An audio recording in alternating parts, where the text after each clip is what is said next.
உணவு டெலிவரி செய்யும் செயலி மூலம் தருமபுரி நகர் பகுதியில் வீட்டுக்கு வீடு மது விற்பனை செய்வதாக வருகின்ற தகவல் மிகவும் அதிர்ச்சி அளிக்கிறது என பாமக தலைவர் அன்புமணி தெரிவித்துள்ளார். தருமபுரி மாவட்டம் கம்பைநல்லூரில் திருமண விழா நிகழ்வில் பங்கேற்று வந்த அன்புமணி செய்தியாளர்களை சந்தித்தார்.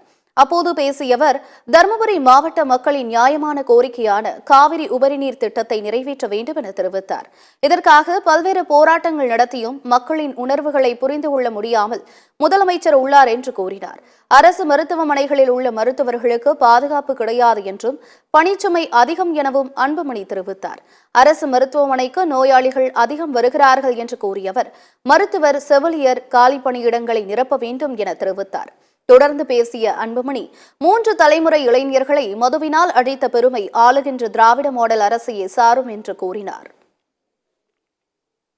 தென்பண்ணையில் இருக்கின்ற உபரி நீரை நீரேற்று மூலமாக கொண்டு வந்து அதை பயன்படுத்த வேண்டும் என்று அந்த திட்டம், சேனகால் திட்டம், இப்படியெல்லாம் பல திட்டங்கள் நிலுவையில் இருக்கிறது. அதற்கு தமிழக அரசு உடனடியாக நிதி ஒதுக்கீடு செய்ய வீட்டுக்கு டோர் டெலிவரி பண்றாங்க செய்தி வந்திருக்குது. இப்போ இது மிகப்பெரிய ஒரு ஆபத்து. இதை உடனடியாக தடுக்கணும். இது யார் சம்பந்தப்பட்டிருக்காங்க அவங்களாம் கைது பண்ணணும். ஏன்னா திராவிட மாடல் அரசு 3 தலைமுறை இளைஞர்களை வந்து அழிச்சிட்டாங்க மதுவினால. என்னென்ன அமெரிக்காவில் என்னென்ன கிடைக்குதோ அதெல்லாம் இங்கே தமிழ்நாட்டில் கிடைக்குது. ஆனால் முதலமைச்சருக்கு அதை பற்றி கவலையே கிடையாது.